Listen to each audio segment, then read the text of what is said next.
Alright guys, so this is the bottom of my shed where I showed some of you that watch my videos how the water splashes off of the steps, the trash can that goes there, and the ramp over there, and it bounces up dirt and it wets it more than everywhere else, and you get a little bit of that graying.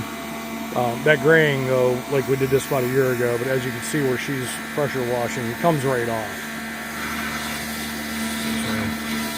So, yeah, like there's slight discoloration, but not bad. And then here in the next probably few weeks, I'll be re-oiling all this stuff. But I just wanted to show you that, like, yeah, the dirt and stuff on rough cut lumber especially still sticks to it.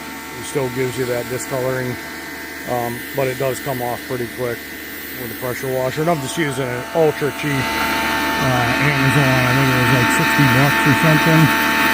Brand name. There's a name on it. There isn't even a name on the thing.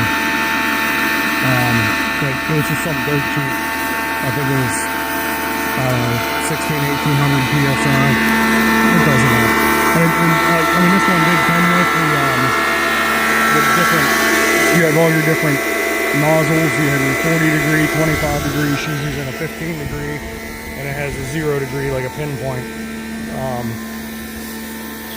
But yeah, if your wood's aging, discoloring, and you want to, I mean, you could oil right over this and don't worry about the discoloration, or you could spend a day, get it all pressure washed off, and then let it dry for a week or so in the summer, and then go ahead and just re-oil everything. Just get it all oiled real nice. All right, quick video. That's it. 2 minutes. Later, guys.